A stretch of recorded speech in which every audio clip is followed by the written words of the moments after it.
Due to its molten iron core, the Earth has a magnetic field around it, just like a bar magnet. This magnetic field extends outwards into space, forming a big bubble that we call the magnetosphere. The inner layer of the magnetosphere, from near the Earth's surface up to 1,000 or so kilometers, is called the ionosphere because it is made up of particles ionized by radiation from the sun. In low-frequency radio astronomy, when we point our telescopes to the sky to measure the faint signals that travel through space to reach us, we need to take structures and perturbations in the ionosphere into account that might change these signals. We need a good understanding of the effects of the ionosphere to make sense of our data. Pictured near the surface, the Earth's magnetic field lines run parallel and come out at an angle to the ground. It has long been postulated that tubular plasma structures go along the magnetic field lines, and it is structures like these that can affect our astronomical measurements. Previously, people could only guess what they might look like, since no one has ever been able to image them. Just like when we are looking at an angle down parallel train tracks, if you were standing at the site of the MWA, the Earth's magnetic field lines would appear to converge. What we saw with the MWA was a stunning distortion pattern that strongly coincided with the magnetic field lines. For the first time, we revealed the true nature of these structures as a vast array of plasma tubes, filling the sky in staggering numbers. The MWA's rapid snapshot capabilities allow us to make movies showing their motions over time. We can measure their heights above the ground, see their steep inclination, and watch as they drift sideways towards or away from the MWA. This is a whole new way of looking at the sky.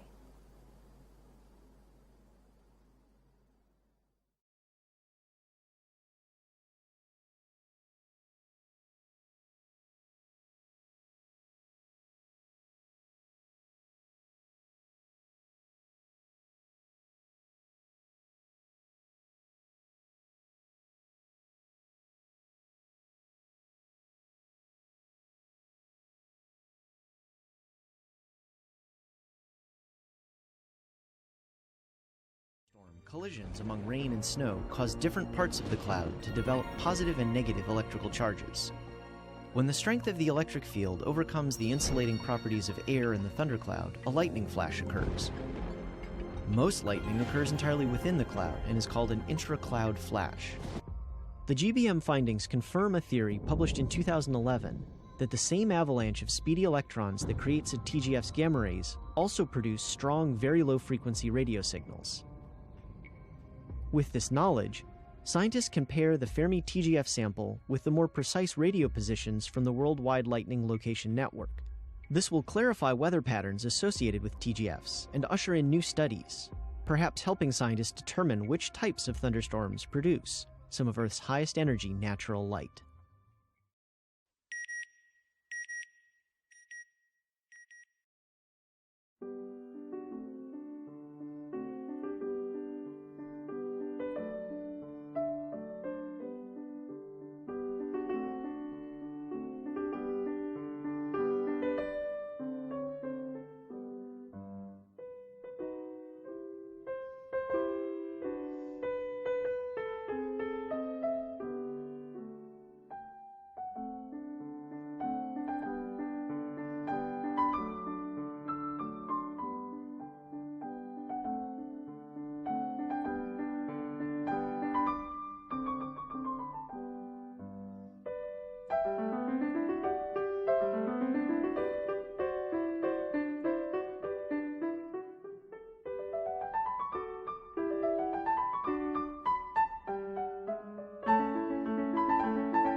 I've made quite a few videos about particle accelerators and why we use the ones that we do.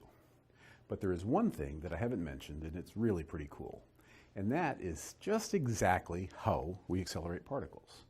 And if you make it to the end, I'll let you know why physicists are at least as cool as surfers. I've talked about how we make electric fields to push electrically charged particles around, and that's right to a degree. In the simplest case, we could take two metal plates and connect them to a battery. That creates an electric field between the plates. That electric field can then push an object that carries an electric charge. But that simplified picture isn't how we really do it. It turns out that the electric field in most high-energy particle accelerators isn't static like that. In fact, the electric field in a particle accelerator is actually oscillating. It starts out as zero, then pushes a charged particle in one direction, then pushes it in the opposite direction. The pattern repeats itself over and over and over again. So why do we do it that way, and what consequences are there for that choice? Well, why we do that is perhaps the easiest thing to explain. It's just hard to make very strong static electric fields without a spark occurring. It can be done, but there's an easier way, and it turns out to be pretty cool.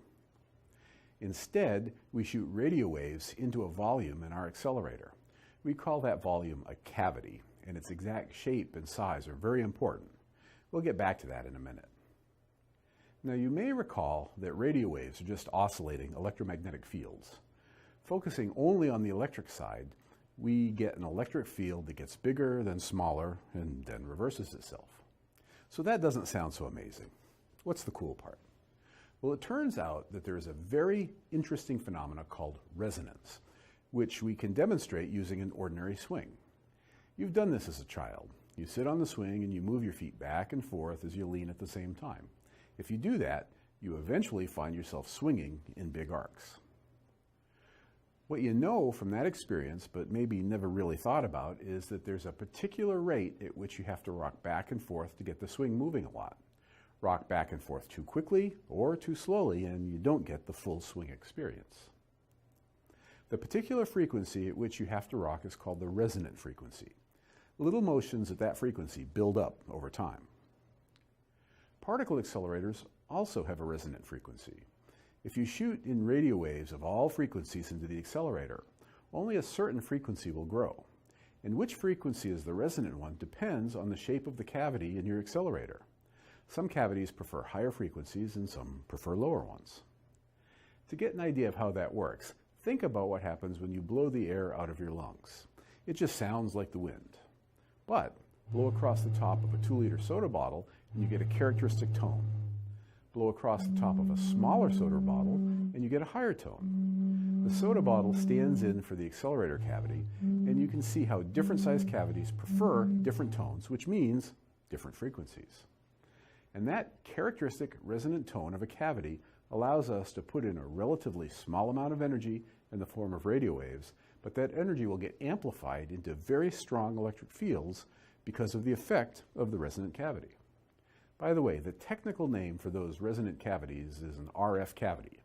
That's because the cavity selects a particular radio frequency, or RF.